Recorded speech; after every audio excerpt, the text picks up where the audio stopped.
Those are the most dangerous Yeah, ones. that Oh, they're scary. Mouthpiece in. Second. I was like, when I'm sat here watching this, and I remember like post interviews and everything like that. You guys always say the EU seems to be more technical or whatever than the US or the American fighters, and I've only seen like a handful of like technical American fighters. I've seen more of just slugging it fighters. Yeah. Style. I'll be honest with you, I'm scared of European fighters. If I had to fight them in real life, I'd be a little bit worried, right? Yeah, they're really good.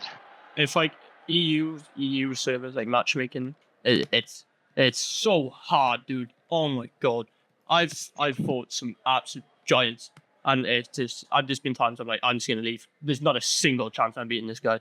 Yeah. Oh, so who's who? Sorry. Kobenomics in the teal, ChetChetly in the black trunks. Okay. Yeah, I like Kobenomics style. The Kobenomics is using the long guard right now. He's keeping that lead hand out, probing, measuring distance. It's really good. Let's fight. It's very interesting. Yeah, as I'm speaking about not seeing technical American, Kobenomics is as I say, shut up. I'm the technical fighter, and he is looking technical. Keep distance, landing, looking to where he's going to punch, not just wilding him up. So. And I like too what I'm seeing like in his guard, right? It's a little bit more forward than you might like it. It's still a little bit vulnerable to hooks, but what he's doing is he's always moving, and he's just kind of using his hands there to intercept punches. Yeah. And it really working for him. That's one thing. Okay, cool. That's one thing. Go on. Oh, so like there's a thing in boxing, it's called traffic theory. So if you like stick your lead hand and you turn it into almost a bar, right? So you like take your arm and you basically like cover your face with your forearm. I can't explain that, but exactly what Kobenomics did right there. That's a key feature of the long guard. So it basically cuts off all of your straight punches. You can't really throw against that, and it's really, really hard to move around it. Look at that back. Yeah, I've been sparring and with the coach of Kronk, Chuck, and he's been teaching me some very good things.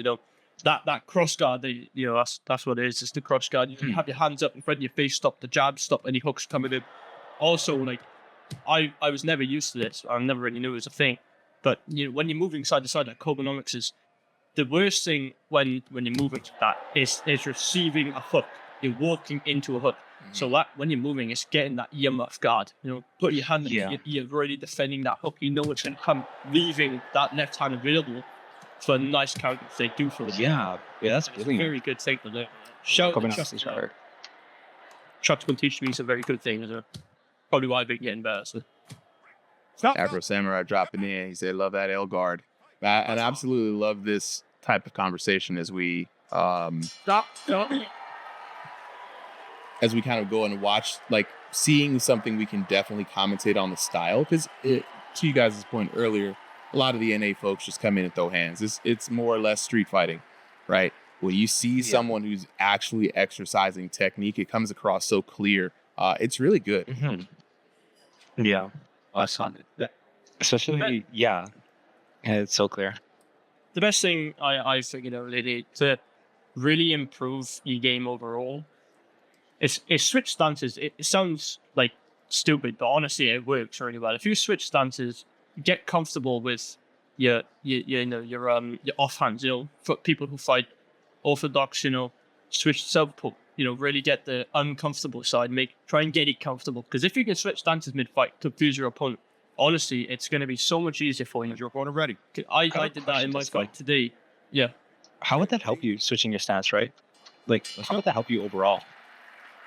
Well, for me, how I've noticed it is, it's especially if people look at your past fights, which obviously I don't think mine did today, but people are going to know, okay, this is he's southpaw. I know I train with southpaw, and then you go into the ring. Oh fuck, he's orthodox. What am I going to do? You confuse your opponent now. Okay. But it's also now you're training your arms or your just defense in general to be more comfortable with switching or throwing and not being so stiff on the opposite stance. Yeah. That's what I did, and it paid off very well for me. I tried out the Usyk style, with the long, not the long sort of guard, but bouncing hands, bouncing more often. You're moving a lot. Soviet style. Jab 1-2, yeah. It's a good style, man. It's why he's my favorite boxer. I got Usyk every Brilliant day, boxer. all day. You just get a battered work. How about to say? I actually read a book on Soviet style boxing. It's so good. I was about to say, guys, if you're interested in some Soviet style boxing content, watch the Hybrid Warrior on YouTube. He spends a lot of his channel kind of like going over the fundamentals of the Soviet style, and even drills and things like that. Yeah, dude, it's so crazy. If I may add one thing about the Soviet style, it's okay. So back then, way back then, it was, I would say around the 50s, 60s, around when the Olympics was a thing and boxing was a big thing. The Soviets, they government funded boxing coaches. So like they had all this money from the government to get their fighters gold medals in the Olympics. So they got the best nutritionists, they got the best they even got sports psychologists and scientists to go into how to develop the perfect boxer to fight in the amateurs, right? So that's why it's such a good style, because it was literally scientifically created to be an efficient style. And like it's crazy. It's one of the craziest things I've ever read about.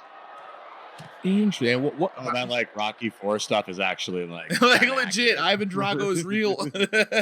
Yeah, actually, that is actually very, very true. The fact that they literally did have scientists, drawing records and all that kind of stuff and creating the best workouts for you. And a lot of this knowledge is available to you right now, like because it's meant to create the best boxer, like I said. And you can literally go up on YouTube and just look up Soviet style workouts, and those things make you, they're designed to make you a really good boxer. It's so interesting. It's one thing, you got a old school Soviet scientists, man. They were legit about their business. Very scary people. The Soviets, dude, they're on another level, man. Nature, For real. super soldiers, super boxers. I mean, what Super boxers? Fighting bears up there. Kobenomics. That's what they're coming up with. Oh, and alcoholism. Okay, hopefully Kobenomics is an alcoholic. Right. you could do anything when you got that Russian vodka in you. I mean, not Nothing. everything, but you have the confidence to do everything. Yeah. But anyway, back to the fight. Back to the fight. What have we got? I mean, I'm liking what I'm seeing from Kobenomics. Very interesting.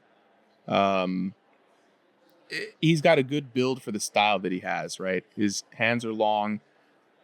It's very interesting because a lot of people have been like forcing me to look into hand lengths and things like that. And a lot of people, like folks we have, like Ali, for example, has long arms as well, but he can't really quite make it work as well as I think he could. And it's like coming down to style and technique, right? And I like the game plan that Kobenomics is working. So I'm a favor him just off of style points. What do you guys think? Yeah, I agree with you. His style is seconds out. a lot better than his opponent. Get ready. Yeah, that being said, though, it's still, I think, not like a drastic difference, right? Like 100%. Yeah. Chet has a chance, and I think he's been looking for the shot. And so, like, once you have a fighter who's going with that strategy, right, it gets dangerous because, like, the more and more the fight goes on and that you don't have, like, a solid dominating lead, the more they're, like, starting to read you, catch your timing, and they will catch you with a counter like those days. You cannot stay perfect for a whole match. You can do pretty good, but you're going to get caught at some point. Yeah, Solid, we got a question for you from Creative Outlet. What are the ELOs of both of these boxers? All right, so we got, let's see, Chet is sitting at a 2340, and Kobe says 1900 plus.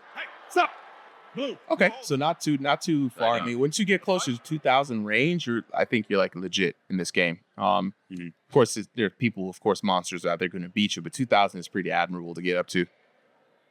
Yeah, I like to think of it as like there's kind of like some gates. So like between 2000 and 2300 is sort of one tier. Above 2300 and above 2500, I feel like significantly higher tier. But Kobe, boom, knocking that right down to the canvas. Kobenomics. Senior said, I said, I'm not letting this go. You're going down. So, Box on. beautiful work there, honestly. I mean, he pretty much, you know, worked his game plan this whole time. And you love to see somebody rewarded in this game because we see people punished so many times. That one kid. Solly, do we have somebody named that one kid who is in the fights for tonight? That one kid. Don't think so. I All right, yeah. So that one kid, just want to remind you that we have signups every Sunday for the people who are on. So if you catch the stream and it's already on, you're already too late for that week. But join the Discord. I'll drop a link, and then you can hop in after that. Oh, not hop in after that. Let me correct my words. Hop in the Discord, and we get you in for the next week. Calder, did the stream go for you on Discord? It went for me. Yeah. Yeah, sorry, the stream was a bit set on Discord. Yeah. All right, locking in for the folks who probably won't be able to see for the commentators route. Kobenomics in the teal corner. ChetChetly in the black trunks. Kobenomics coming off of a knockdown from the last round, looking pretty good to maintain the same level of long-range dominance that he's been exercising off of that long guard all the way around. And ChetChetly trying to figure out a way to get in, but the way he's kind of having to get in on the distance, very difficult. One, to get past the long guard, and two, as he's punch walking in, he's leaving himself open for the counter shot, and that's what Kobenomics is going to be looking for. And as we come to the end of this final round, we've got Kobenomics looking like he might take it. A winner is Solly, is it? I think Solly's crashed. Think Solly might be out of it. And speaking of disappointments, the draw comes in. ChetChetly actually taking the first two rounds 10-9, 10-9. Kobenomics coming back 10-8 in the third round. That knockdown really, really helping him out. That would have been a complete landslide if it wasn't for that. Interestingly enough, Kobenomics only doing 83 damage in that first round to ChetChetly's 536. Right, 582 to 361 in the second round, and then 598 to 338 in the third round. ChetChetly coming out ahead. Now, technically, usually in these draw scenarios, we go back to knockdowns, which Kobenomics has is up on the knockdowns, and we look at the damage though. ChetChetly up on the damage, so dead split. What do you guys think? Who should have won that? Well, I mean, it's just one of those cases again where it's so close. Yeah. You really just cannot tell. And for real. Yeah.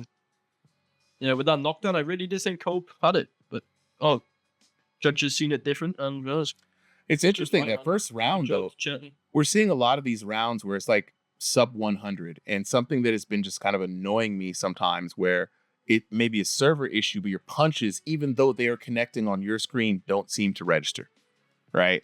So it's going to be very interesting to see what was up with that first round for Kobenomics. If we can, we've got ChetChetly up here first. So Chet, if you can unmute your mic, would love to ask you a few questions, bro. Locking in with the chat, though. Afro Samurai says V2 had more variety in styles of boxing when it came to opponents. Ooh, very interesting take. ChetChetly. Hey, what's up? What's going on, bro? How you feeling about that fight, man? Ended in a draw. Do you feel that was a fair call? That guy was good, man. I mean, my whole thing is like, ever since V5, I've trained Peekaboo for almost 2 years, and V5 is just a Punisher Peekaboo style. So I kind of went deeper into the roots of it, ended up following more into Floyd Patterson a little bit, and then went further, and now I'm just kind of following Jack Dempsey's just kind of brawler style. When I couldn't get anything on him. He was just so good at keeping me at bay. Yeah, fighter. Dude, I was talking about it at the end of the last round. Is that like, you know, at one point in time, you're like, look, I'm just gonna punch my way in to try to get past that guard. It was very hard. Surprisingly, though, the first round, you only 58 damage was let through. Do you got a POV on how that first round went for you? Yeah, I mean, I just keep my head moving all the time. Like I said, I've been practicing that peekaboo for 2 years, so I just move left and right as much as I can, duck as much as I can, get out of the way. Well, look, you brought it to a draw. It was an absolute grueling slugfest. At least I know on your part, you was swinging for the fences, bro, but you fought with heart, fought with honor. You know, moral victory for you both, I guess, in a way. So I'm glad. I mean, he was a killer fighter, so yeah. It's a tough fight. very tough fight. And I believe he had the elo advantage up on you as well. So, you know, definitely good on you, bro. Definitely looking forward to see you here next week. Do we have Kobenomics? Kobenomics. Hey guys. Kobenomics, Mr. Long Guard out here with the long arm of the law. The match ended in a draw. I'm gonna ask you the same question. How do you feel about that decision? Do you feel like it was a fair decision? Well, you see, normally, right after these post-fight interviews, I've been losing every single one of my matches, and you know, sometimes, yeah, that happens. But here in this draw, dude, I don't think that was the right call. As you can see, you know, the VR judges, they're paid in Bitcoin, as you say, and yeah, Yeah, Yeah. that's very currency true. F them. They can't be trusted. Never leave it up to them. Yeah. It will always trust be. Yeah, a but I mean, I do understand why most of my punches didn't get through in those first rounds, right? Explain I it. mean, Yeah. obviously, first off, you know that I have a long guard style. I throw for volume. I don't do much Yeah. damage at all. But the other thing feel is that. that it's an NA West versus NA East fight. So come on, that ping difference, that kind of screwed me over at times, I think. But hey, honestly, props to my opponent. We got a draw, so I think that's better than a loss. Hey, moral victories, man. That's what I say. Moral victories. Question for you. So you favoring the long guard, right? What adaptations have you made in VR to make the long guard work for you? And how do you avoid being counter hit with the lead hand out? Well, one of my main strengths, I would say, is that you know I have a big old room scale, and I box in real life, so I try and adapt, you know, what works in sparring just to VR, and you know I don't try and go for knockouts often. Obviously, you saw me throwing volume because of the I wasn't that scared because of the adrenaline. So yeah, Yeah. really it. I have a question. Sorry, I have one little thing. Yeah, I understand that you're dealing with a lot of these losses, man. But honestly, they're just numbers. Like at the end of the day, you're learning, and these really don't mean anything. It's experience, right? I'm noticing that you're getting better, man. Like based off the last time we fought, this was an amazing performance, and I want you to keep going. It has nothing to do about losing. Losing, it's simply just. It's what is the word again? You got to get washed to get clean. The L's don't Exactly. stand for losses. They stand for lessons. Learn from this